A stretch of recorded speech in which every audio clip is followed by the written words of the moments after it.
ni impfu gusa. Muzarimbuka ubugingo bwanyu buzaja muri Gehonomu. Nimwihane rero, nimwihane ibyo ntumubivemwo. Umwami Yesu nabagire neza.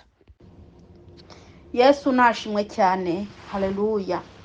Reka dusangire no jambo ritoya cyane iri mu Itanguriro igice cya mbere ku murongo wa 28. Dusome mu izina rya Yesu.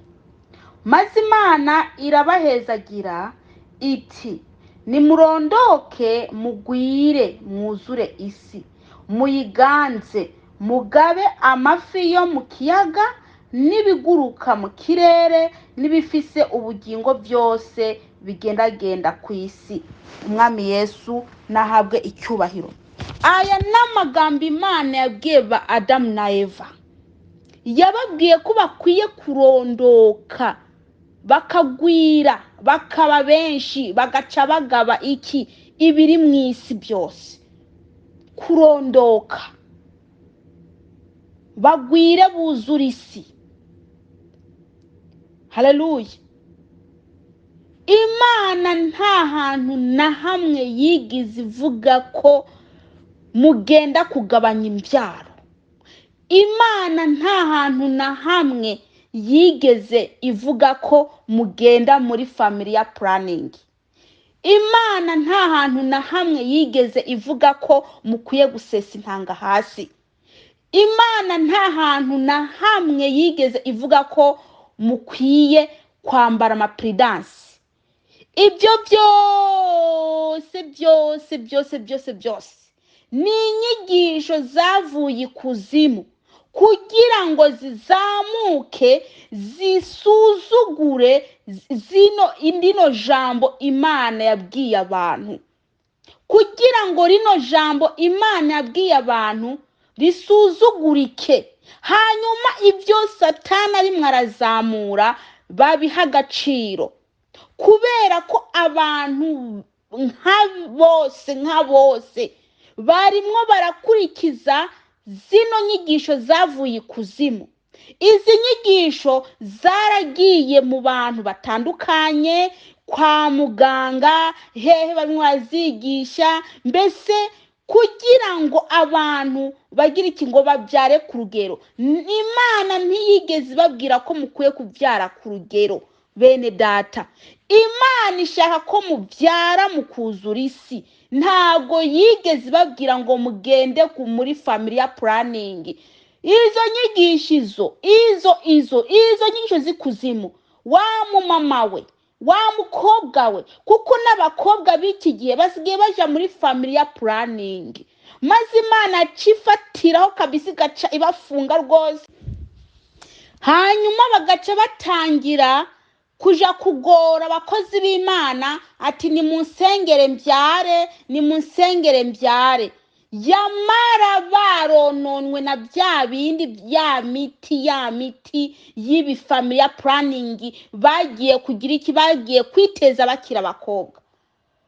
Ndababwiza ukuri bene data, mukobwa uri muri family planning, ndakubwiza ukuri kuri muri iyo nona, kandi uzasha nutihana.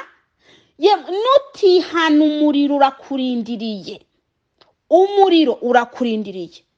Izo nyigisho mugenda gukura ku bana ba Satani, ngenda bita kari abana ba Satani.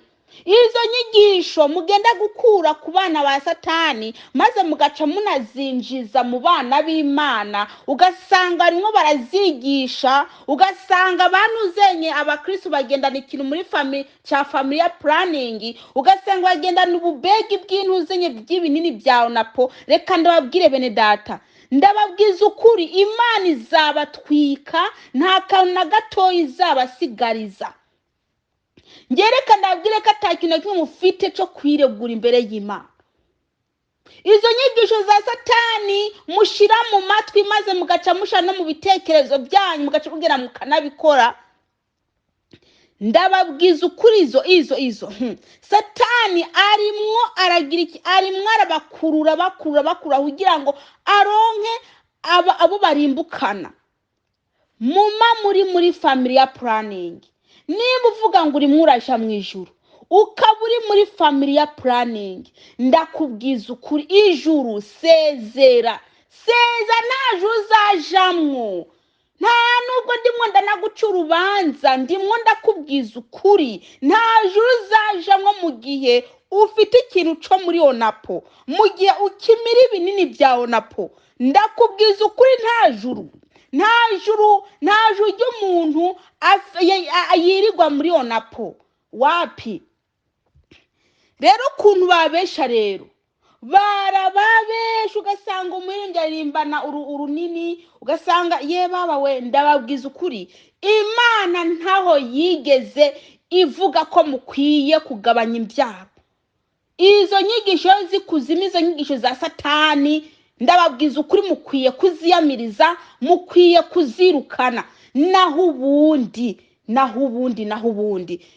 Imana izabatwika, nta n'imbabazi zabagirira, Imana izabatwika.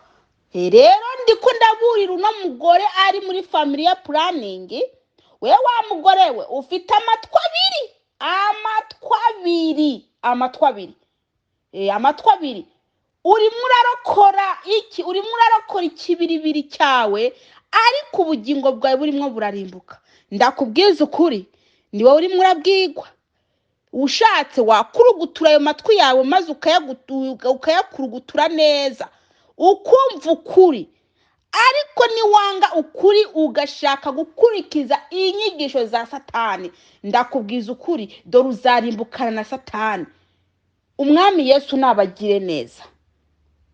Umuntu ari mwarayisiyoni nta family planning ajamwo. Subiremwo, umuntu arimo araja mu ijuru nta family planning ajamwo, nta na kondomu cyangwa se prudence akoresha, nta prudence akoresha, nta sesi ntanga hasi. Ibyo byose ni bya Satani, ibyo ni ibyaha abantu barimo barakora bishije. Abapasiteri bakambara udupedance, abapasiteri bagasesa intanga hasi ngo nugutera ngo nugutinya gutera umugore we winda. Ndababwiza ukuri iyo byaha bitandukanye muri ko murakorera mu misho. Imana ije kuba cyatagura iminywafu, Imana ije kuba kubitagura inkoni by'ukuri, eka murayisebya namwe mukarenza. Murayisebya mukarenza. Umupasiteri kabisa agasesa intanga hasi, umupasiteri kubura n'umugore we abanza kwambara agafuko. Nta soni mufite. Oya murayisuzugura kabisa, Imana murayisuzugura mukarenza. Izabakubita izapfumye bacisha umunywafu, ibadihagure kabisa ibyo bintu mubihebe.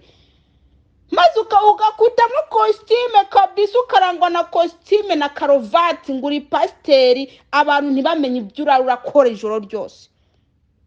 Niba ugiye kubona n'umugore wa gatatu mu ijoro wambare kondomu 3. Niba ugiye kubona n'umugore wawe 4 mu ijoro usese intanga hasi 4.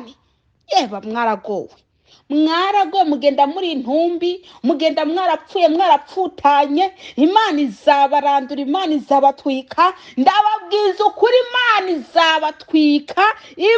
izabatwika. Muriko murasuzugura Imana, muriko murayipinga, muriko ibyo bintu byose muriko murakora biriko birakosora Imana, biriko birakosora ino jambo Imana yavuze.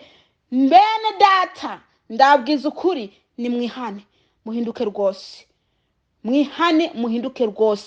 Umuntu ari mwarakora ibyo bintu, gusesa intanga hasi, kwambara amapidance, kuja muri family planning, yemwe ibyo bintu mubireke pe. Niba mudashaka kubireka Imana izabatweka pe. Umuriro uriho mwene data uri murabikora. Ndakubwiza ukuri upfuye ugapfira muri family planning, feri ya mbere ni kuzimu. Ndakubwiza ukuri feri ya mbere ni kuzimu. Yewe feri ya mbere ni kuzimu. Shakubura umuhanuzi uvuga mu ndimi, ibyo ntacyo bivuze. Shakuba werekwa, iyo ni impano ufite. Shakuba usenga Imana ikwereka amabanga n'amabanga, izo ni impano zikurimwo. Ibyo ntaho bihuriye n'agakiza. Ndababwiza ukuri mumwerekwa mwambara imifuko, mwerekwa mugenda family planning, mbese muvuga ubutumwa mwirukira muri family planning, mugira ibiki ibi nibi muririmba, mugiye mwambara ubufuko, musesa intanga hasi, ibyo byose ni impfu gusa. Muzarimbuka, ubugingo bwanyu buzaja muri Gehonomu. Nimwihane rero, nimwihane ibyo ntumubivemwo. Umwami Yesu nabagire neza.